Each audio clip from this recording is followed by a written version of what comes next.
Olá, amigos participantes do primeiro Congresso de Espiritualidade, Congresso Católico de Espiritualidade, patrocinado pela comunidade Ore de Teresina. Eu sou Padre Jailton Pinheiro e nesses dias estamos convidados a experimentar este tempo de formação e de vivência, de aprofundamento de temas da nossa fé a partir deste Congresso de Espiritualidade. Eu sou pároco da paróquia de São Miguel Arcanjo, em Miguel Alves, na Arquidiocese de Teresina, uma paróquia bem peculiar no universo das outras paróquias da Arquidiocese, pela sua extensão e pelo número de comunidades. Até pouco tempo, o município de Miguel Alves conta com 2 paróquias, que juntas somam mais de 190 comunidades, das quais 130 comunidades estão sobre o nosso paroquiado e o nosso cuidado e empenho missionário. Há 6 anos sou pároco desta paróquia e tenho experimentado nas comunidades eclesiais de base a experiência da missão, do engajamento das comunidades no anúncio de Jesus Cristo, e também a vivência desta identidade missionária da Igreja. Para o Congresso Católico, me foi proposto, e aceitei com muita alegria, conversar um pouco com você sobre espiritualidade e missão. E dentro desta conversa nossa, olhar um pouco para a experiência da vida da Igreja na sua realidade missionária, né? Seja no cultivo dessa espiritualidade missionária, seja na liturgia da própria Igreja, que nos impulsiona a esse mandato. É sobretudo com grande alegria e contentamento que nós sempre percebemos a realidade da Igreja como uma realidade missionária.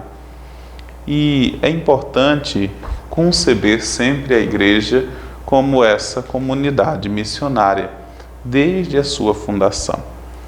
Quando percebemos isso já na Igreja primitiva, uma missão que surge com o nascimento da Igreja, de próprio mandado de Jesus Cristo, ou seja, naquela experiência pascal de Jesus após a sua ressurreição, antes de subir ao céu no mistério da Ascensão, ele indica à Igreja que a sua tarefa principal era ir ao mundo inteiro, pregar o Evangelho a toda criatura, batizando-as em nome do Pai, do Filho e do Espírito Santo. Ou seja, nasce com a própria vida da Igreja a sua natureza missionária e se torna essa natureza missionária algo querido, desejado pelo próprio Cristo para que a Igreja pudesse experimentar. Tão bonito também que Cristo não só envia a Igreja em missão, mas também Ele acompanha esta Igreja em missão, quando diz, ide, mas diz, eis que eu permanecerei convosco até o fim do mundo.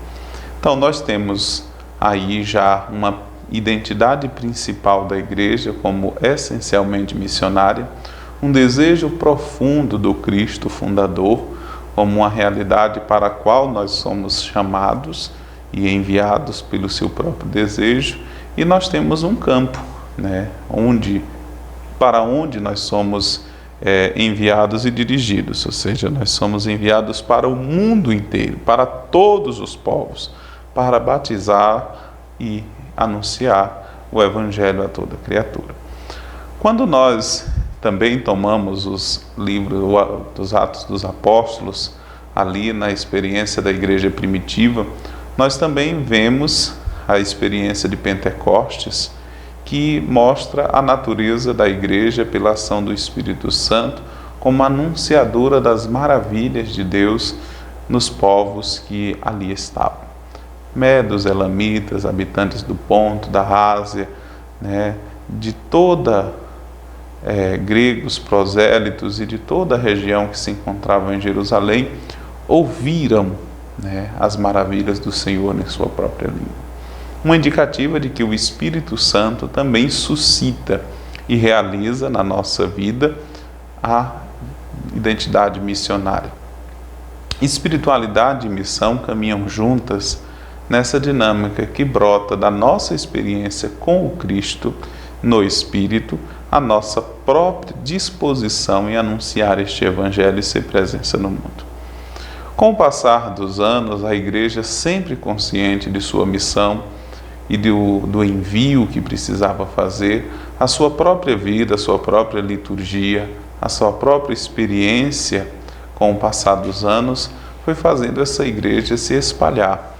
Já iniciamos ali na segunda parte dos Atos dos Apóstolos, quando vemos Paulo, nas suas viagens missionárias, chegar na fundação de igrejas, de novas comunidades no meio dos gentios e, chegando a Roma, junto com Pedro, dá o verdadeiro testemunho de uma vida missionária de entrega, que é o martírio, ou seja, uma missão que assume a consequência e que assume o testemunho perfeito de entrega a Cristo.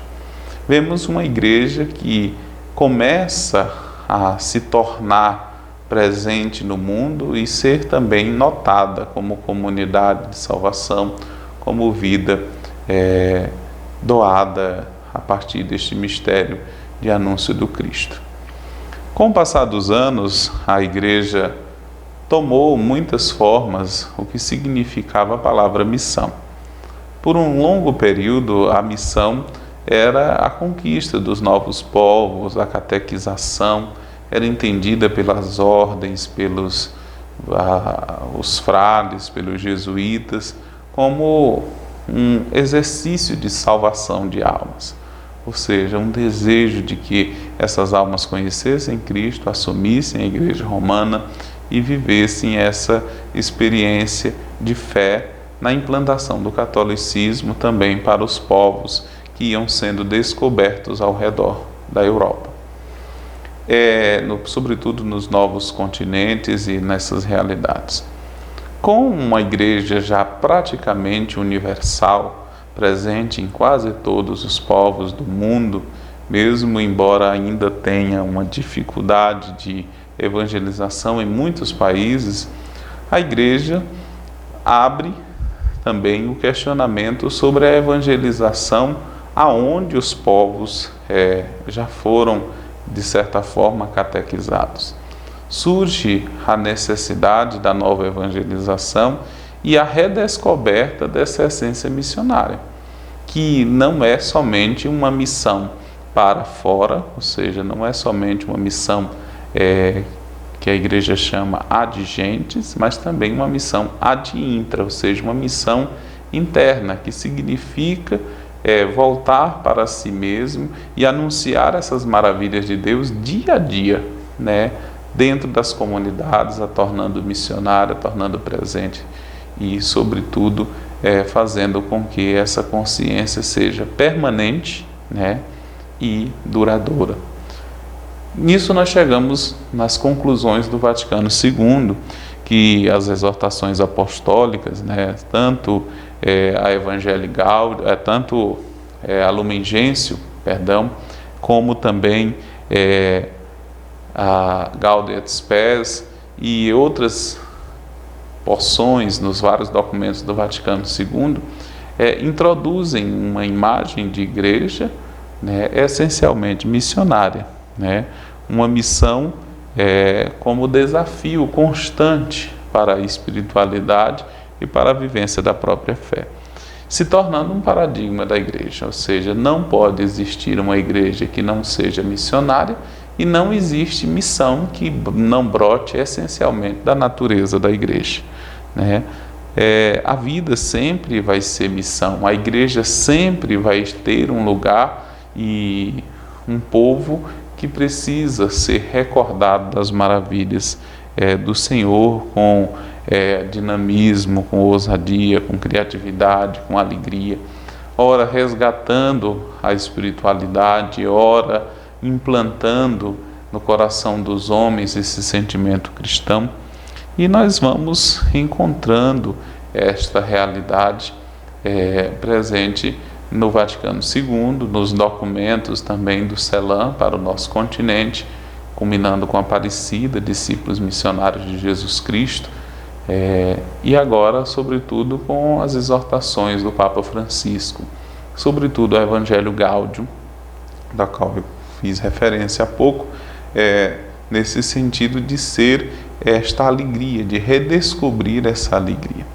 Nós temos, no Papa Francisco, sobretudo, este grande apoio para esse tempo, que assumir a missão como presença, assumir a missão como uma realidade que precisa ser vivida primeiro no eu, depois na comunidade que está ao nosso redor e em seguida, nos povos que se unem a nós, como destinatários dessa fé. E o Papa Francisco se torna para nós essa referência, que o discípulo missionário de Jesus Cristo é para o mundo uma realidade que precisa constantemente assumir e experimentar essa realidade, não deixando que a indiferença tome conta, porque somos igreja, porque temos de certa forma uma grande amplitude de comunidades espalhadas no mundo inteiro, não temos mais um destinatário para se anunciar o Evangelho. Ou seja, o anúncio do Evangelho precisa acontecer primeiramente em mim, para se encantar cada dia com a missão de Jesus Cristo, nos que me rodeiam e, assim, por alcance em todos aqueles que o Evangelho pode chegar. Como eu disse no início, a espiritualidade e a missão brotam sobretudo do mandato de Jesus Cristo, mas brotam sobretudo da liturgia. A missa em si é uma realidade que nos chama a conhecer Jesus, a experimentar a sua vida com Ele, e ela termina assim de uma forma como que imperativa sobre a nossa vida. No finalzinho da missa, quase que muitas vezes despercebido pela grande maioria, o sacerdote indica com voz forte e um tom imperativo o desafio que se deve depois da missa. Ide em paz e o Senhor os acompanhe. Este ide é uma marca da espiritualidade de uma igreja que é sempre uma igreja em saída, que é sempre uma igreja que deve estar disposta ao experimentar Jesus, anunciá-lo, ao viver a sua comunhão e formar a sua identidade de discípulo, assumir o rosto, as sandálias da missão e ir ao mundo. E que mundo é esse que precisa de espiritualidade missionária? É, sobretudo, a espiritualidade e a missão na presença, nas realidades que precisam ser alcançadas e transformadas pela nossa vida, pela nossa fé, pela experiência que temos a partir de Jesus Cristo na transformação de nossas realidades. É sempre complicado, para nós quando nós dividimos, os que rezam e os que partem em missão, os que assumem uma espiritualidade de intercessão e os que de fato lançam a vida e desgastam a vida nos movimentos, nas pastorais, no dinamismo evangelizador, seja em povos determinados, seja de forma mais organizada. Na verdade, o que se deve cultivar em toda a igreja é essa consciência evangelizadora, missionária e espiritual de que não se pode, de forma alguma, dicotomizar, ou seja, dividir espiritualidade e missão. Ou seja, os que rezam são missionários, os que se entregam na missão são missionários, os que colaboram, né, sustentam até mesmo financeiramente as nossas comunidades, são missionários também. São pessoas que entregam a vida e se comprometem, embora alguns façam isso de forma muito mais intensa, outros de forma muito mais recolhida. Quando um missionário parte, é a igreja inteira que parte em missão. Quando alguém assume a missão, né, na sua vida, é toda a igreja que parte em missão. E quiçá que todos os membros da igreja redescobrissem essa essencialidade missionária que faz de nós, cada um de nós, um autêntico evangelista, um autêntico anunciador da boa nova, da boa notícia, um pastor de almas. Cada cristão, isso independentemente do seu estado, ou seja, leigo, ordenado, consagrado, enfim, em qualquer estado que ele esteja, ele é chamado a ser essa luz missionária, né? Também recolhido nos contemplativos, né? Nós temos o exemplo de Santa Teresinha, que é para nós uma grande referência de missão, né? Reclusa num convento. Temos São Francisco Xavier, que vai ser uma grande referência de espiritualidade e missão, na saída, no encontro com essas realidades.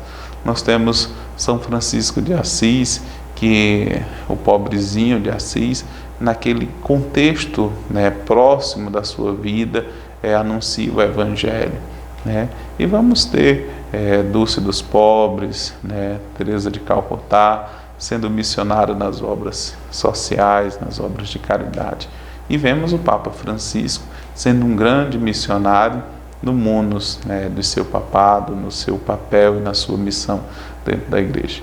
E vamos encontrar inúmeros padres, inúmeros leigos, né, assumindo a vida missionária no contexto de nossas comunidades. Aqui mesmo na nossa paróquia, quantas pessoas comprometidas com o Evangelho nas comunidades eclesiais de base, nos movimentos sociais, na luta em defesa da terra, na espiritualidade da igreja, quando cuida também da beleza do templo, do indicativo da cidade como um lugar de missão, enfim, tantas experiências que favorecem a gente encontrar essa realidade. E missão se faz, sobretudo, rezando. Ou seja, não se pode levar um anúncio estéril de uma realidade da qual não se acredita, de uma realidade para a qual não se compreende ou não, né, está internalizado. E é tão importante a gente tomar essa consciência que ver que Deus é mesmo quem conduz os nossos passos na missão. Ou seja, os esforços missionários, a ação do anúncio de Jesus é uma obra do próprio Deus. Ou seja, qualquer missionário, ele precisa primeiramente se colocar na presença de Deus para entender aonde que Deus deseja que ele seja enviado, aonde a sua missão vai frutificar.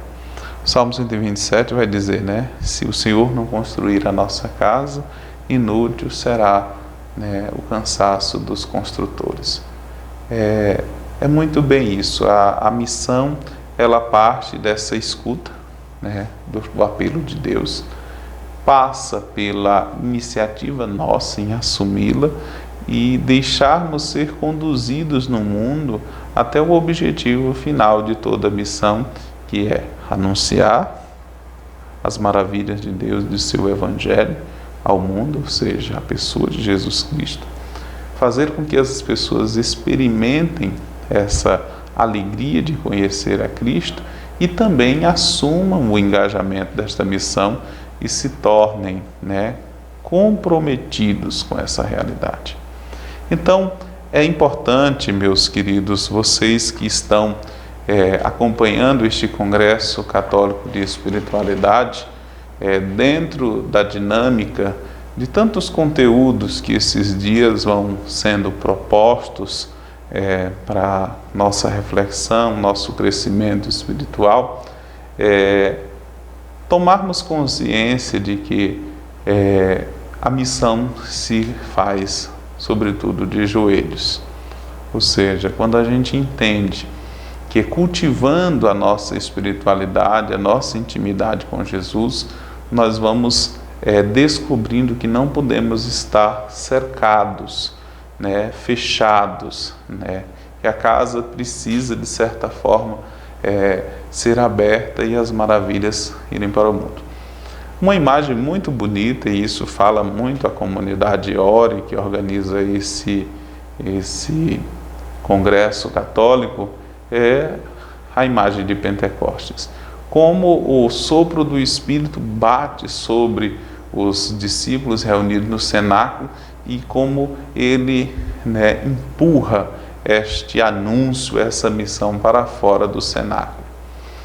Nesse tempo de pandemia que nós estamos vivendo, nós também estamos experimentando um grande sopro do Espírito Santo, a impulsionar a nossa igreja a sair das paredes, a sair das realidades a qual estão acostumadas e entrar em diálogo com o mundo de forma nova.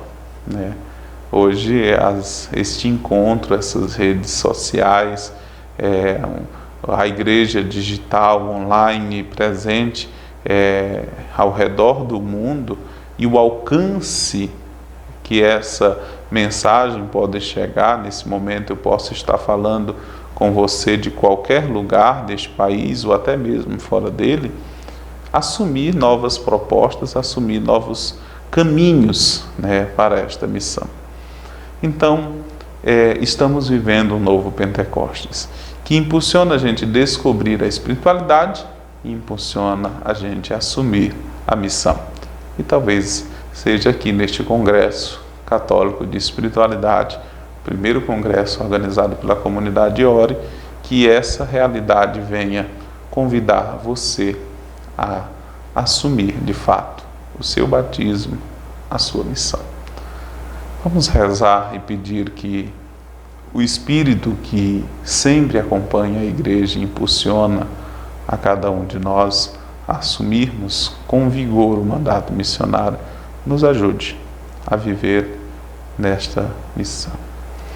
Senhor nosso Deus, a quem invocamos a Tua presença e a Tua proteção sobre a igreja em momentos difíceis, contamos sempre com a Tua proteção e bênção.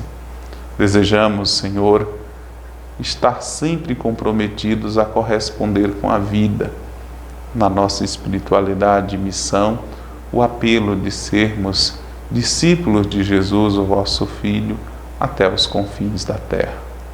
Ajuda-nos, Pai amado, a ouvir o Teu chamado e a responder com generosidade a Tua proposta. Que, em nome de Jesus, o vosso Filho, pela ação do Espírito Santo, tenhamos sempre na igreja proposição e boa vontade para assumir o ID. Feliz missão. Em nome do Pai, do Filho e do Espírito Santo.